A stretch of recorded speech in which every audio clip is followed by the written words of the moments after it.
Everybody. So we're in the midst of crazy weather in New York. A huge tree just fell from my property onto a car outside my house. And it's with, it's with that sense of zaniness and the surreal added onto everything else that I suppose it's appropriate for a writer like Etgar Keret, who is very much out of the box. So I'm hoping that the weather and all will be tolerant and forbearing for us, so we don't have any technical glitches, like everyone just like put your praying hands together that things don't get, that the cable that the tree fell on doesn't snap. Okay, so that's where I am right now. So today we are continuing our discussion of contemporary Israeli writers, the new wave in contemporary Israeli short fiction with Etgar Keret. I'm sure you noticed from this week's reading that Etgar Keret is a different sort of writer than Savion Liebrecht. We will see how Etgar Keret's writing fits, though, into some of the defining characteristics that I laid out that are characteristic of this new wave of contemporary Israeli writing. So this is what he looks like. At least a little younger version of himself. Etgar Keret is the sort of person, if you ever meet him, you just want to give him a hug. He's such a sweet, soft-spoken, hilarious, happy and sad sort of person. Someone who taps into that mix of laughter and tears that is so often characteristic of Jewish writing. Hang on. This is a picture of him, kind of like a graphic novelization picture of him that was done when his memoir, The 7 Good Years, came out in this country. Interestingly enough, Etgar Keret's memoir was released in English and not in Hebrew, which says something about Etgar Keret's translatability, how widely recognized he is as a writer.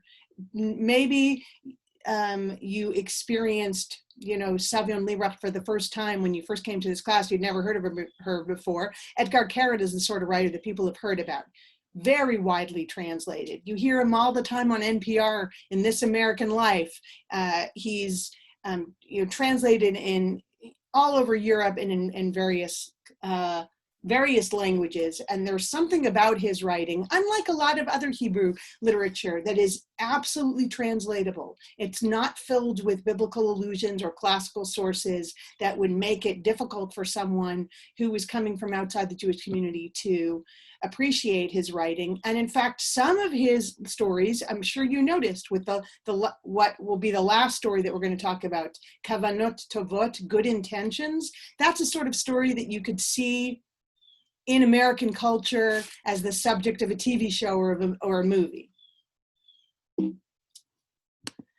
So this is his biography. He's born in 1967, and he is the third son of Holocaust survivors. So this is the first feature that connects him to this new wave. We talked about how previously in Israeli literature, there was something of a reticence to get into the whole subject of the Holocaust, and that this repressed content came back with a vengeance. We saw that in the story Chagigat Erusim Shel Chayuta, Chayuta's engagement party, right? That was a story of second and third generation. So that is Etgar Keret's milieu.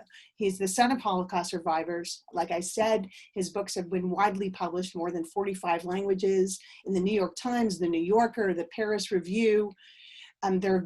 Many of his stories have been made into films. He works together with his wife, Shira Geffen, and they have produced a few different films together. In 2018, he won the Sapir Prize, which today is the most prestigious prize that an Israeli writer can win. The year before, he won a prize from Charles Bronfman, the Bronfman Foundation, in recognition of his work imparting an inspiring humanitarian vision. So this is a writer who's very much been appreciated by the Jewish community and by the larger world community. His bibliography includes the books Pipelines, Tzinorot, that's his first book, and we're going to be reading a few stories from that book. a book called Gaguai le Kissinger, my long, missing Kissinger. There's a play on words there, Kissinger as kissing her, and also Kissinger. Another book called Kneller's Happy Campers. That's where the story, the bus driver who wanted to be God, comes from. Etgar Keret's fiction has been compared to writers like Kafka because of the zany dreaminess, the fantastic quality of it. It also has something of a comic book quality, very, very short, abstracted from reality. This is not realist fiction in the conventional sense.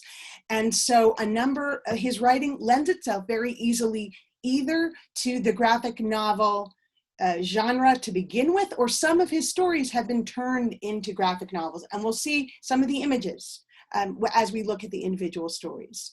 His most recent book, in English, it's been translated as Fly Already. In Hebrew, it's Takala B'Ktseh HaGalaxia, a kind of screw up and the other end of the galaxy. That book is the one that won the Sapir Prize. And it's interesting because there are some themes in that story, in that book, that actually cohere with much of what we're looking at here. So perhaps that will come up if we have time. He's also written a number of books for children, and I have them down here as well. And I'll note that I'll be sharing the PowerPoint with you all too, so you don't have to be worried about taking notes. So what are the defining characteristics of Etgar Keret's fiction? And of course, I invite you to, if you feel that there are things that I'm not mentioning here, to, oops, sorry, the share screen got stopped as I tried to look for the chat. If you want to chat in additional ideas, please feel free to do so. So these are extremely short stories. Of late, in his most recent book, Fly Already, some of the stories are longer, but these are stories that are about, the ones that I signed for you are 2 or 3 pages long. So it's a real nugget of a story, of the very, very short story.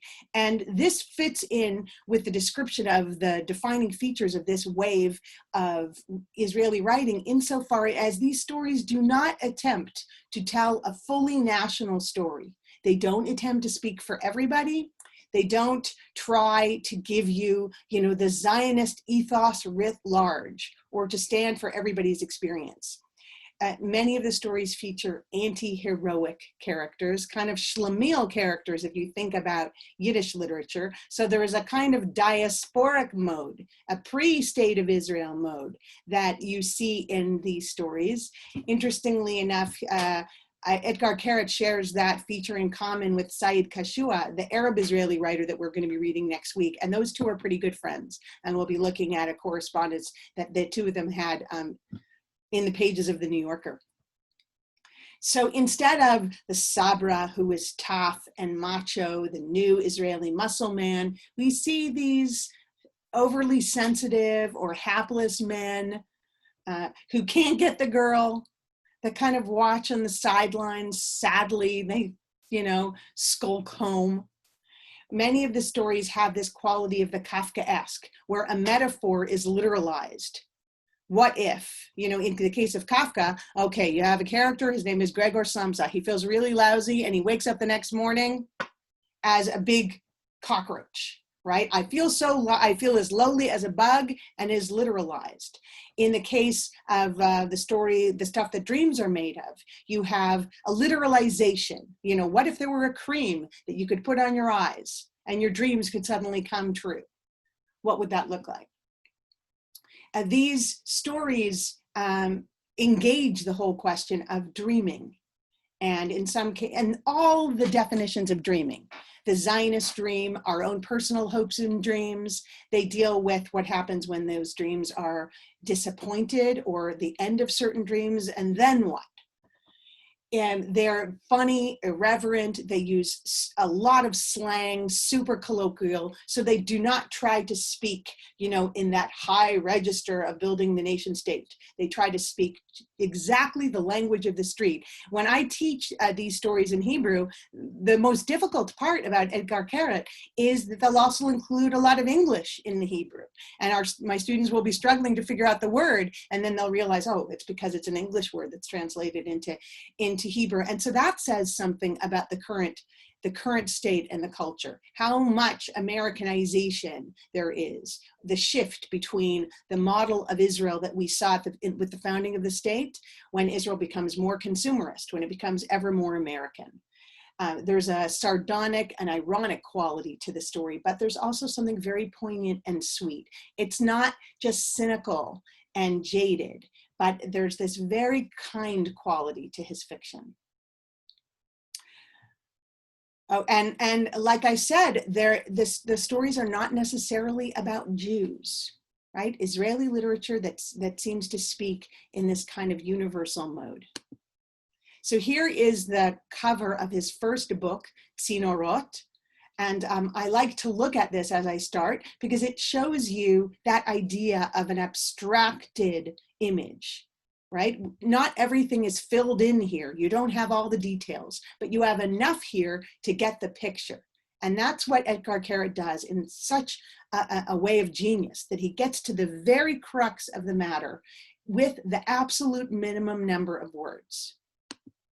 So I want to start with this story that came from Nimrod, from Pipelines, called The Night the Buses Died.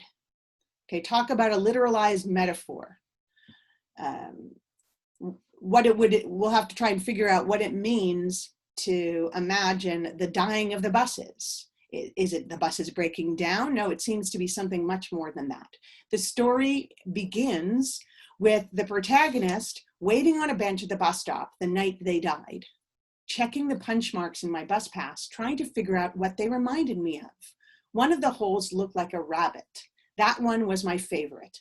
So on this slide, I just wanted to explain to you what this reference is, because this is a very Israeli detail. How many of you can do show of hands, have traveled on Israeli buses in those days when you needed a kartisiya, when you needed one of those tickets, right? And each day that you went on that, great. So each day on the bus, the bus driver would punch your card. You had a set number of punches for each card that you bought.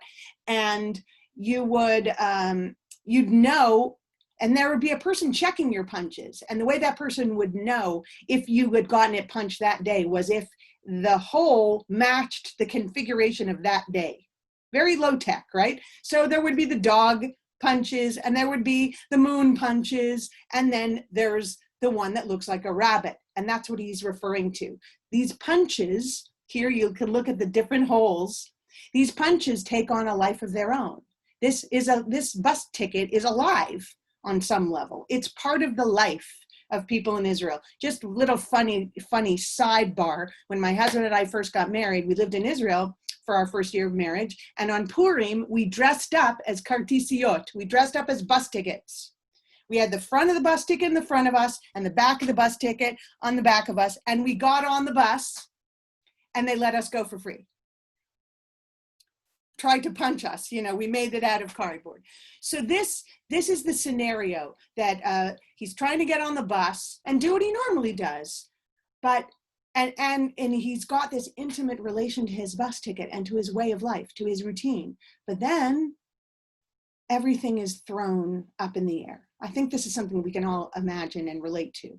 Suddenly something happens and everything that we're familiar with in our life is in abeyance, suddenly not, off kilter. So what do the buses symbolize here? Here I invite you in the chat. What is it specifically that the bus is dying? What does it symbolize?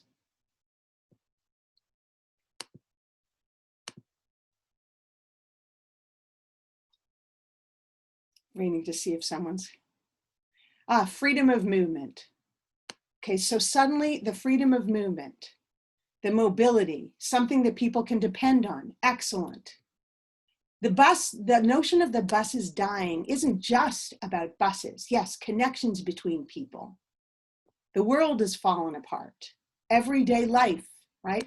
I really think that I wanted to begin with this story because I think we can relate very much to the sense of this metaphor as standing for our ability to move, our ability to leave the house, our ability to get to our jobs, to connect with one another.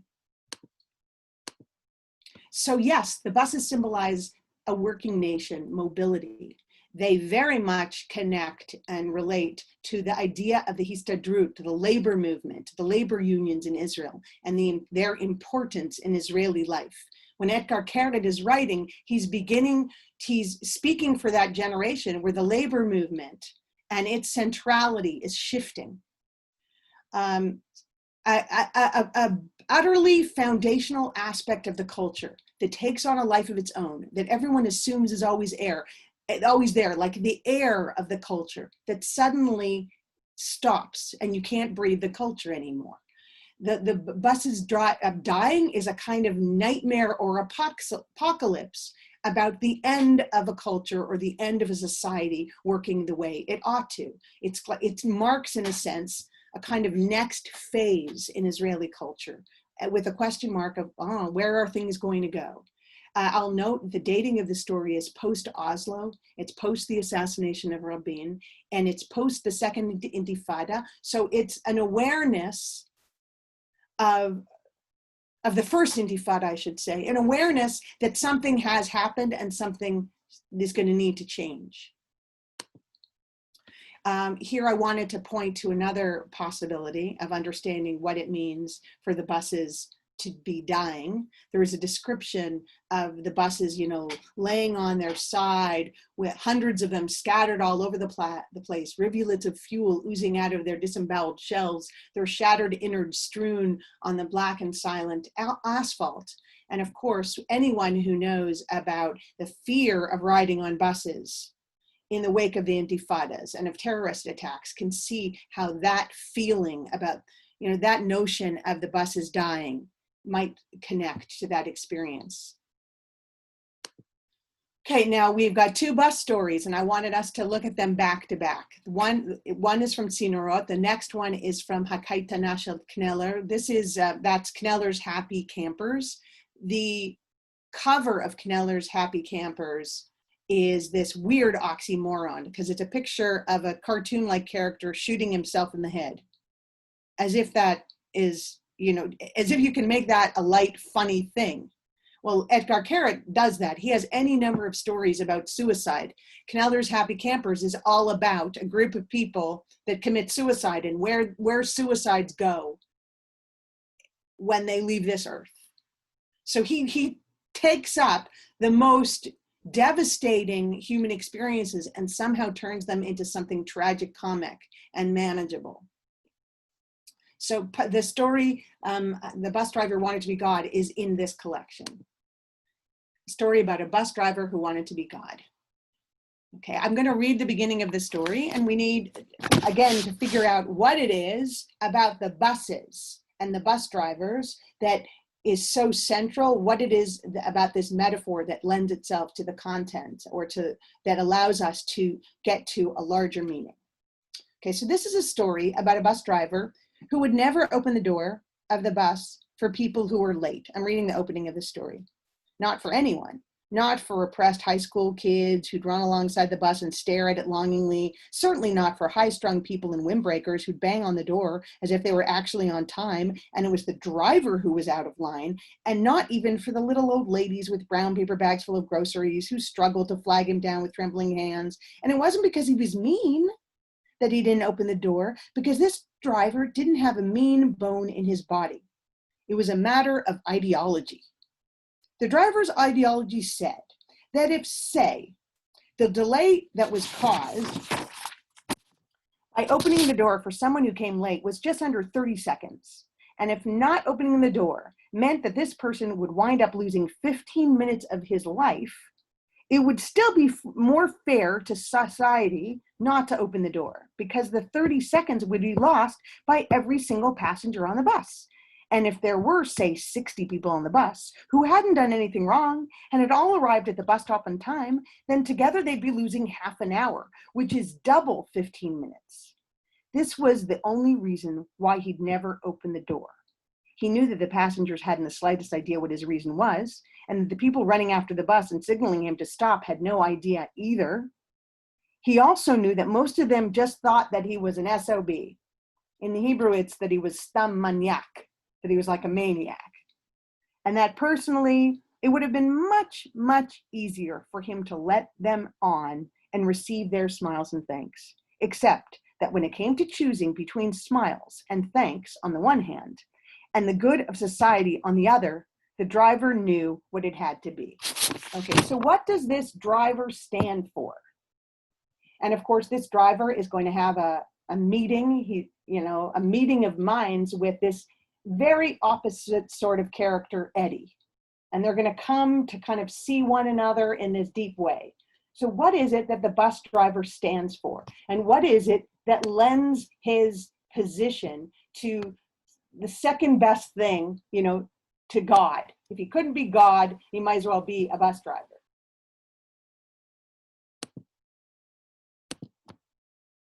Okay, so the good of the all, law and order, or the good of the all versus the individual. The bus driver, as a member of the Histadrut, the labor union that I spoke about, this bus driver is someone for whom the collectivist ideology always overrides the needs of the individual. The idea that, and that was an idea that was very much at the heart of the kibbutz movement, labor Zionism.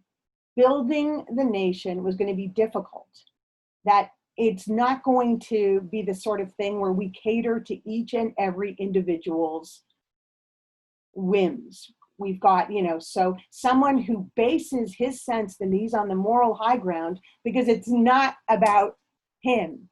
It's about the larger group. Okay, so this bus driver, here's a nice bus shelter in Israel. This bus driver is going to have his ideology, his collectivist ideology, pitted against this character named Eddie, that anti-heroic figure that we will so often meet in Etgar Keret's fiction. Eddie. Now, what's remarkable and significant about Eddie's name? Okay, it's not Moshe, and it's not Dudu, and it's not Uri. It's not some kind of exemplary Israeli name. It's a name, a diminutive that you'd see in American culture. He's someone that seems to be cast about in the eddies of life, right? So there's this kind of English translatability to his name. He's someone who is a creature of the id, which is that his impulses can't be controlled. He can't ever get up on time. He can't harness himself to a schedule. Okay, and he's someone who is not really given to schedules and to the collectivist leanings of this bus driver. And yet, paradoxically, he's not a yucky. That's right. He's this Eddie, very unexpectedly, is going to end up giving an edification, is going to end up offering a teaching to this bus driver that is very unexpected, that the bus driver never would have imagined himself susceptible to. We'll just note that Eddie works at a restaurant. In the English version, it's referred to as the steakaway, right? An effort to try and get at the play on words that's in the Hebrew. In the Hebrew, the title, the name of the restaurant, the cafe, is bistro, like bistro. Bis in Hebrew means a little bite. So it's like a snack cafe, or not a big sit-down dinner place, not a great, Zagat's level restaurant. At this place, Eddie, as we know, Eddie will meet, who will he meet? That will take he'll meet happiness, okay? He will meet a girl that he calls ha'osher, the happiness. and he will attempt to get a date with ha'osher. What this pursuing osher is basically what? Where do we see the term pursuing happiness? Where is that a defining feature of culture?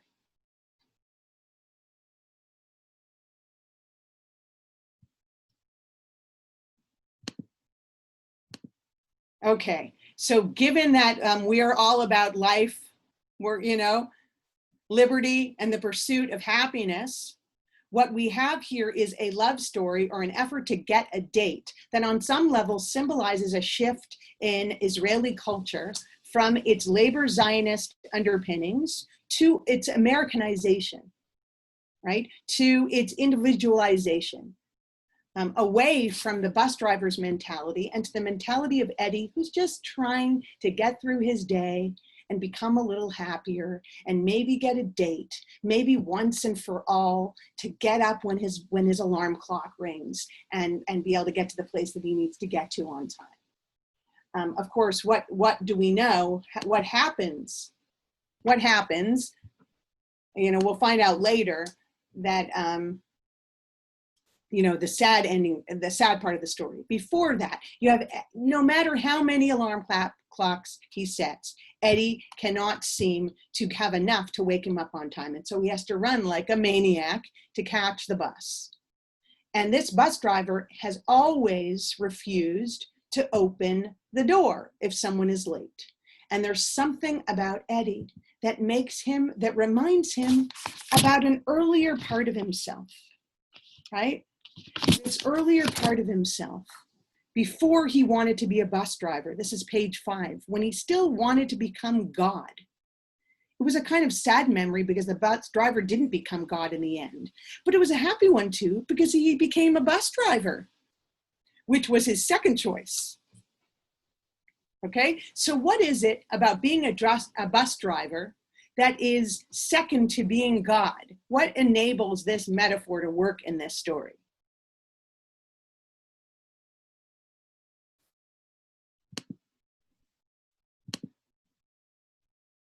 Okay, so he enables others to get their goals. He controls, okay, so here's a picture of a bus driver.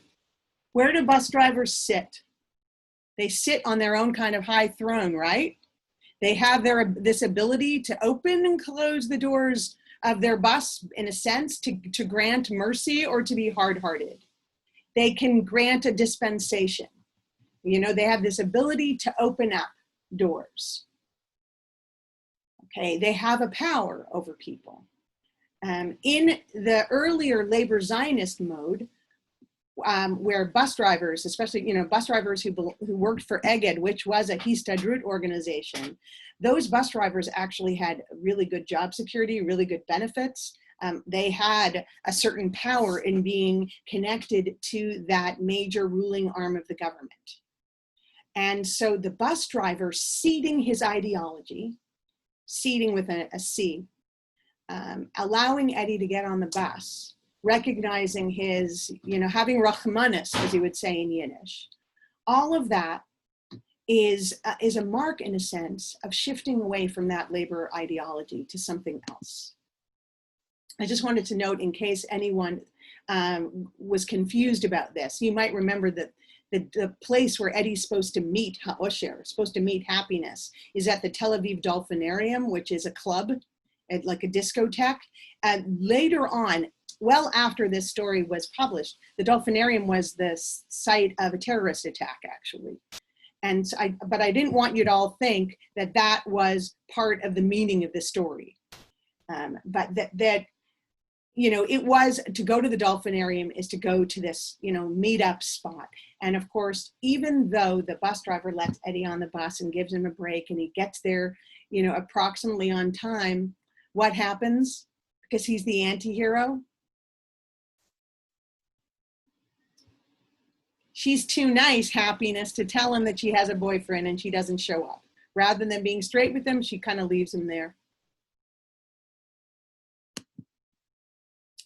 Back up for a second. And so poor Eddie, who waits and waits and waits, has to again skulk back to the bus. Now, what would we have expected based on this bus driver and his serious, immovable ideology?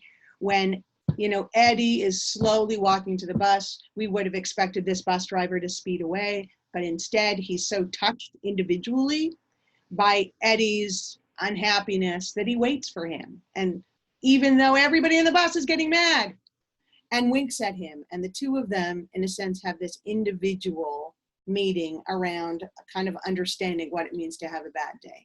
And that itself furnishes its own kind of consolation and happiness. Next story. So the next story is from the book Gaguaila Kissinger, The Missing Kissinger. And this is a story that's very, very widely taught in Israeli schools and in American Hebrew programs. It's included in textbooks because it's so fantastic and so sweet all at once. There is a children's book version of this story, Lishbor et HaChazir. This is Breaking the Pig. I wanted you to be able to see the graphic of that. This is the way in which the pig is illustrated in the children's book, the piggy bank. In the English version of the story, the pig is called Margolis. I don't know why they chose to change the name. In the Hebrew, the pig is called Pesach Zon. Pesach Zon. In other words, we have patronymic names in Jewish communities and in other communities, right? The name Davidson is David's son. So this name is Pesach's son. That is a first name for some people, even though it's difficult to pronounce. Maybe the ch sound was the reason why the translators wanted to move away from Pesach Zon, but I actually think it's important to know that that was the name because I think that it adds an additional meaning to the story. Now, how does the piggy bank get this name, either Margolis or Pesach Zon? He gets this name because that had been the name on their apartment mailbox when they moved in. So this whole story is told from the beautiful point of view, as you can see in the drawing here, from the beautiful point of view of this young boy. And where he starts, there's a certain journey. We talked about journey narratives last week. He starts in one place and he ends up in a very, very different place. And you can argue actually that this story has the flip structure of the bus driver story. The bus driver story begins with a labor Zionist ideology and it moves towards kind of American individualism and consumerism. Whereas Breaking the Pig starts with American consumerism and it moves, in a sense, to a more altruistic ideology. I just want to pause for a second. You guys don't hear the very noisy wind in my in the background. Okay, I want to make sure because the window's opening. I want to make sure that it's not distracting you. So this little boy wants a little toy of Bart Simpson on a skateboard. That's what he wants more than anything. And his father decides that in order, it's his job to teach this kid the value of money. He shouldn't just get everything he wants. And so he's going to teach him something about the value of money by what? By forcing him to drink the milk every day that he doesn't want to drink. And if he drinks that milk each day, he'll get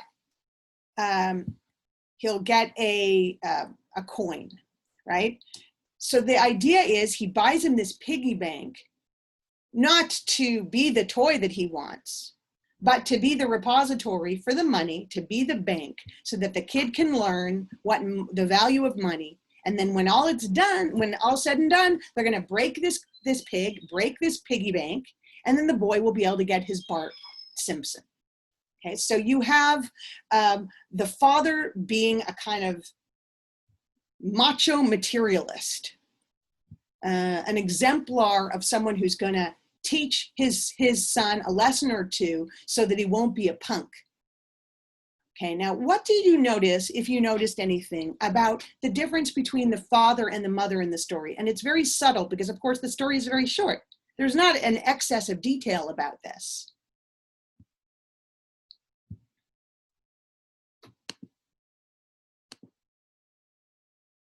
why cocoa and not, so someone wants to know why cocoa and not regular milk, because he doesn't like milk at all. And the thinking is, okay, maybe cocoa he'll like even more. That's very Israeli. Israelis give their kids chocolate spread, and there's a lot of chocolate milk in Israeli culture. A lot of, giving them pudding as a way of giving them milk. Okay, this is the father's deal, this whole setup. The mother's not in on it. And if anything, the mother's dragged into this experience. And we see this in two instances in the story. When the piggy bank is getting nice and full, the father pulls the mother with one hand into the room while holding a hammer in another. And so there is a slight intimation that the father is the tough guy in the family. The mother is described as having crushed eyes as she watches all of this happening, and that the father is imposing his will on this child. I just wanted to note one thing that's lost in the English, which is so fantastic in the Hebrew. At one point in the story, the boy is talking about, his name is Yoavi, I believe. He's talking about how much he loves the Pesach Zon, how much he loves this piggy bank, who he appreciates for not being so loud, not having a lot of bells and whistles like battery operated toys. Pesach Zone is so basic and, back to basic, and that he always smiles. Doesn't matter. He smiles before you put the coin in him. He smiles after you put the coin in him. He says to him, to Pesach Zone, I love you more than anyone. I love you even more than my parents. He says, Ani gam yohav otcha tamid, which is a grammar mistake. It's like, I will also, he will. Yohav, it should be Ani ohav otcha tamid. But the Etgar Keret is true to form and realistic in that that's how kids at that age speak, with cute little grammar mistakes. I just wanted to let you know, if you're interested, that this story, Lishborat Chazir, Breaking the Pig, is part of a claymation film that was made in Australia based on Etgar Keret's stories. It's called 999. And because this story has a very Israeli quality to it, but it also has a very universal quality to it. And so here in this Australian claymation film, you see a scene of Lishborat Chazir, of Breaking the Pig. And I'm going to play it for you.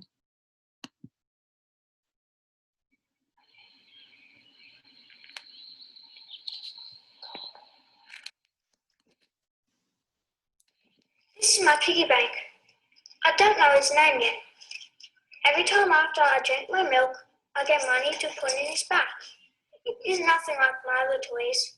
He's much calmer. He doesn't have batteries, and he can't fill him with water. Well, he can, but it's not a good idea. Dad says he's educational because this way I won't grow up to be a thug. But I think the coolest thing about him is his smile. Look, I'll show you. I put 50 cents in his back and he smiles like this. I put 20 cents in and look, he smiles exactly the same. Now for the best part. I'm putting no money in at all and he's still smiling.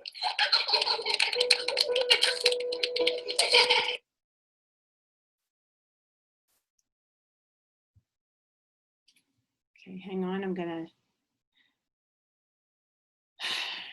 I have to get back to present. Okay.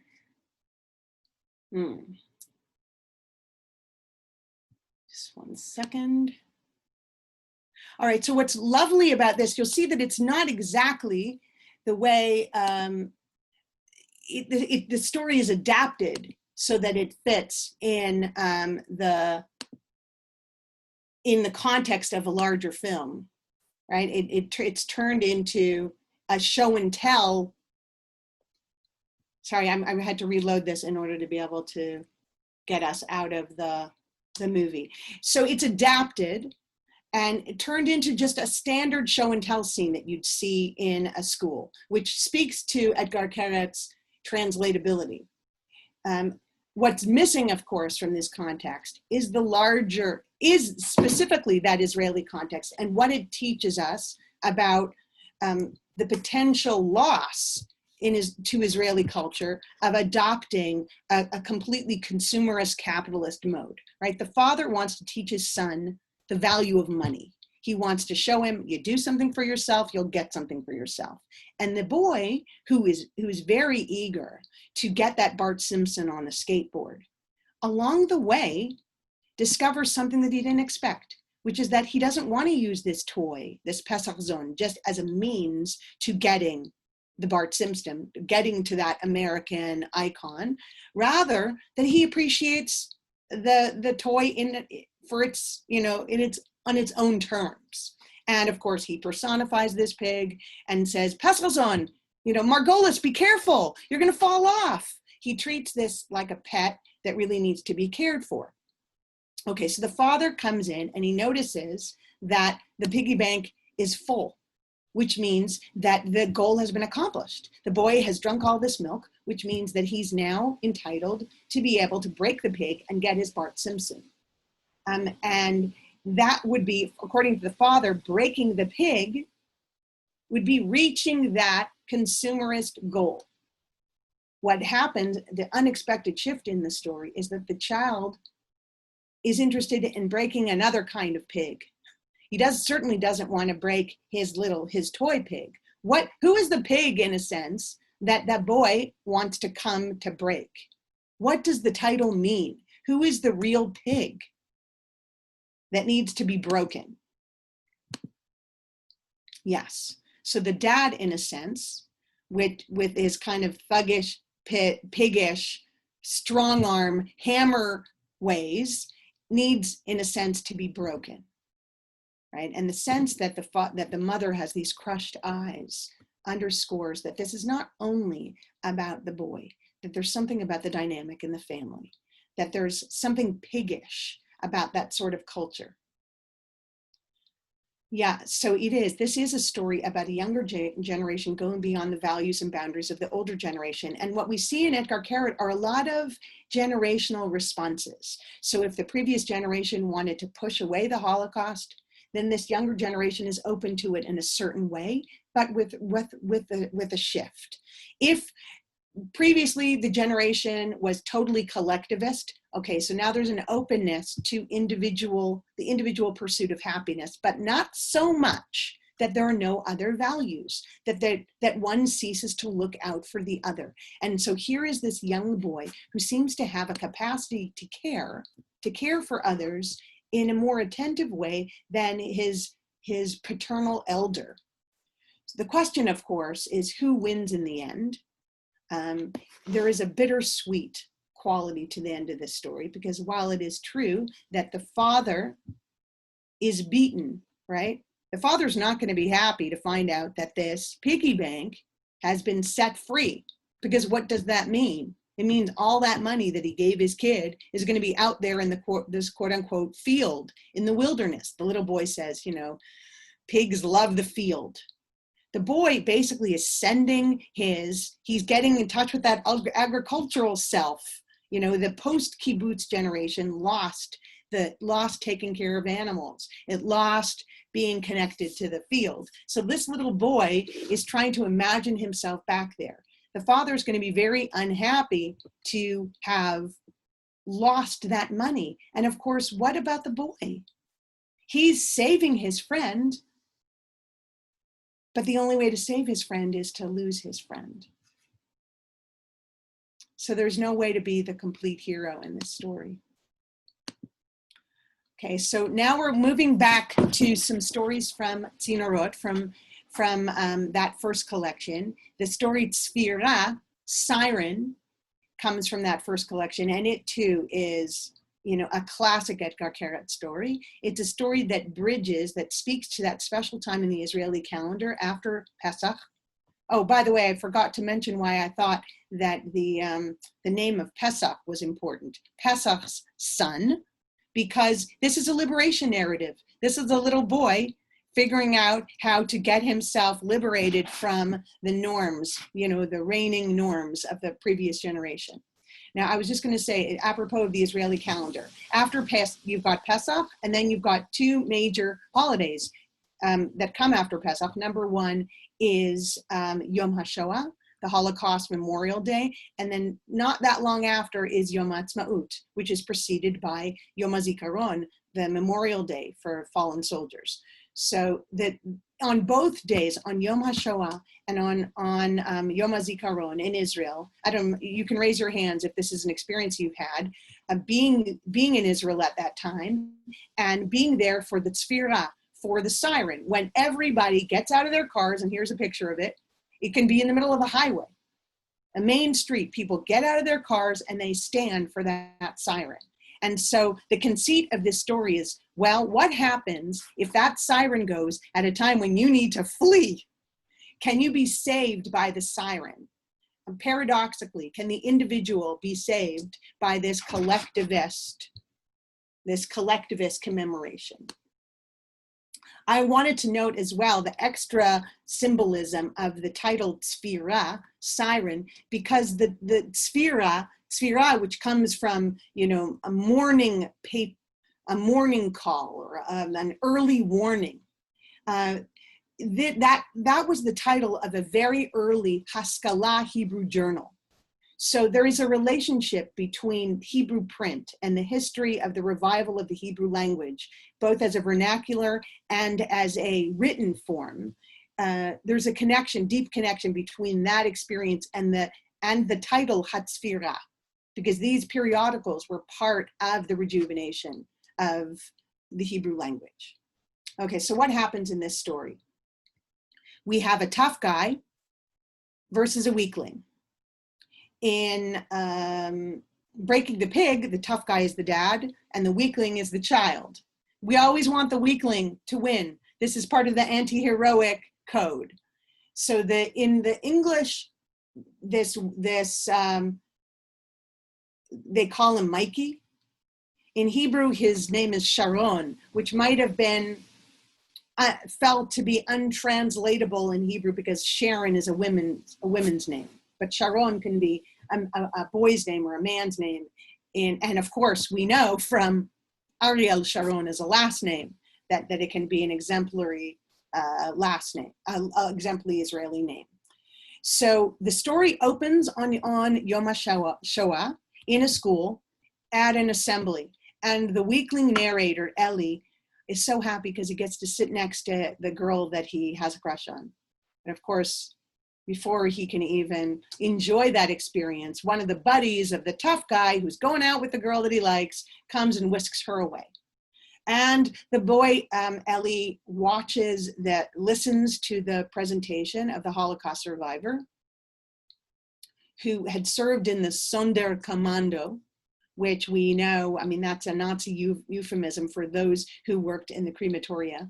So it's the special commando, but the least special sort of work, the most dehumanizing and demoralizing sort of work. And there are always these plays on words and jokes in the quote unquote jokes in these stories, ironic jokes about the way in which the language, the gap between what we expect commando to mean, especially in the Israeli military context, and how it was used in the Nazi experience. So they all listen to this person speak about his experience. And after the talk, Eli sees Sholem, who's the janitor in their school, crying. And Sholem says that he too had gone through this experience that the speaker had gone through. And all of this is playing out against the backdrop of these young, cool Israeli kids who are getting ready to graduate, getting ready to join the army, doing what they want to do, not wanting to deal with the memory of the Holocaust, and feeling very full of themselves. And Sharon, the tough guy, has just done fabulously on his exams to be able to join the Navy. And so they go and have a wilding time where they steal Sholem's bike.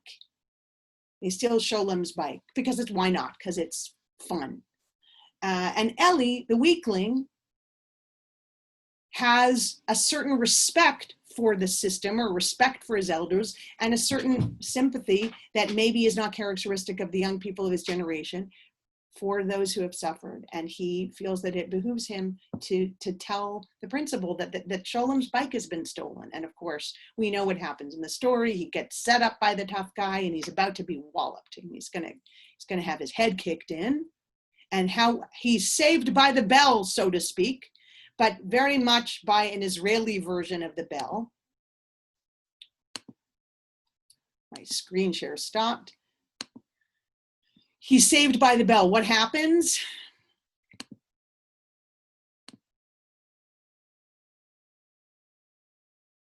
It's like the perfect setup. They're about to punch his face in, and the siren, okay, so the beginning of this story had happened on Yom HaZikaron, on Yom HaShoah. The second part of the story happens that week later when it's Yom HaZikaron, when it's the Israeli Memorial Day. And it's very significant that those two are linked, because in Israeli culture, there is always a connection that's drawn between the Holocaust and the establishment of the State of Israel. And sometimes that connection could be used cynically in a political way, but in a real life sense, so the very essence of the state is to be a refuge for those who had suffered. And in their pursuit of the glory of the military, these young thuggish types, the pigs, this particular story, have forgotten about that link. They're forgotten about the way in which the military is meant to serve and be a tool of compassion. And Ellie, the weakling, in a sense, has to stand for that sort of voice. I want to see what's going on in the chat.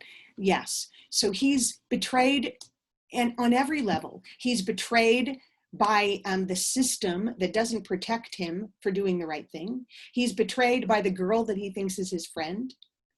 And yet, the state, in a sense, the system saves him because the siren goes off just at that moment. And the boys who are otherwise irreverent and lacking respect for Sholem, they have a kind of ultimate, maybe even idolatrous respect for the siren. And therefore they don't even think to move when the siren goes off, which enables Ellie to split. Ellie commits the sin of walking, moving during the siren, but they commit the sin of not actually acting out the principles that the state is founded on. And so there's just such an interesting, ironic connection between these moments. The idea of violating the norms to save yourself, but in a sense also to save the character of the state. So this is another graphic of what it looks like on a main street when that siren goes off. Okay, another Holocaust story. I'm running through the story so that we can finish a little bit closer to the time we're supposed to finish. I wanted to begin with this picture of a pile of shoes, because of course we know that you could have very different associations between piles of shoes depending on the context. Here, this is multicolored shoes. I don't know, this might be